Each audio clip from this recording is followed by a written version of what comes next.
Ladies and gentlemen, welcome pano paLife Prime TV. Kana uri mutsva panapa, gara wasubscribe wotenhawo notification bell kuti patinozoisa mamwe manews updates unenge uchizowana notification kureva kuti hauna vhidhiyo redu ratinoisa rinokujamba. Saka regai patambopinda munyaya yedu zvizere.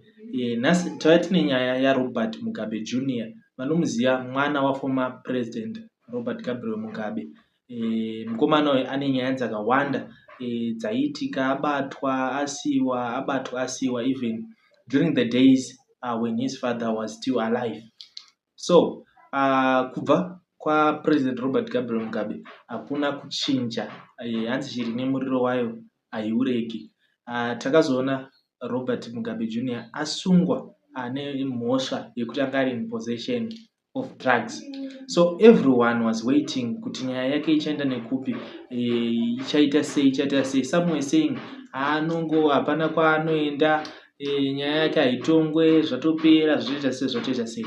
So nhasi people were waiting for judgment, kunzwa kuti nyaya yacho zvambofamba sei ende ichanzi chii, jaji achataura achiti chii, ichatongwa sei. So masikati anhasi mukomana apinda mukoti, akapiwa kunzi abhadhare fine of $300 or save 3 months imprisonment. Tine vanhu vakawanda vane nyaya dzekutaura dzakasiyana-siyana kuti dai anga asiri mwana waformer president, pamwe angadai apiwa 5 years, angadai abhadhariswa 1,000. Vamwe they were even giving case yaMagaya kuti Magaya abhadhara $3,000 US.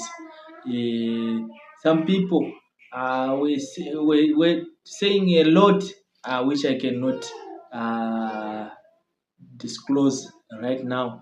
Vachitaura zvirikutaurika pasocial media nyaya dzakasiyana-siyana.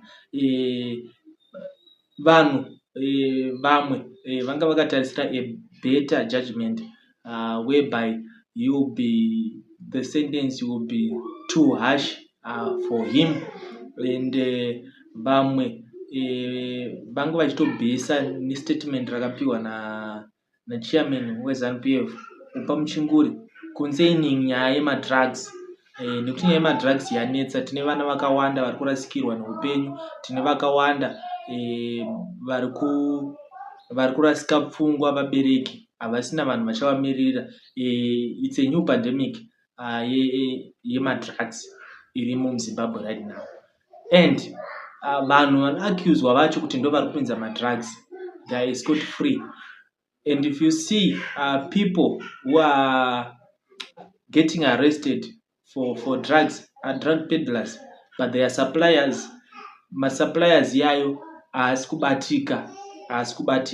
Zvinove zvinhu zvinobva zvaisa nyika at risk, zvekuti hatizozivi kuti vanhu ivavo chii chikuitika, chii chikuvaprotecta, what is really going on. Saka idambudziko ranetsa muZimbabwe. Hatizivi kuti how best vanhu zvavanogona kunge vachibatsirika. Ende ndauya ndine bombshell yandazoya naye kuseri. Kana une mwana ari kutambudzika nemadrugs oro kumhuri kwenyu kune mwana ari kunetsa nemadrugs, there is a free rehab center iripo. Unongotibata nhamba jesa pascreen inonzi Love of Life Rehabilitation Center, iyo yakaestablishwa naProphet Michael Selo. Kana uchida kuendesa mwana wako unongovhizita their offices at Christ Elevation pana Kwame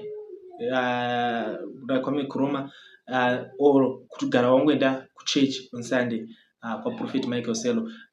Vanokubatsira kana kuti unotora nhamba dziri pascreen tokuyopa mwana wako akaregister akaenda. There is no payment that you are supposed to pay. It's for free. It's a free drug rehabilitation. Ngatisangane muzvikamu zvinoteera. Tichipa these and more stories. Don't forget to subscribe, share and comment. It's bye-bye for now.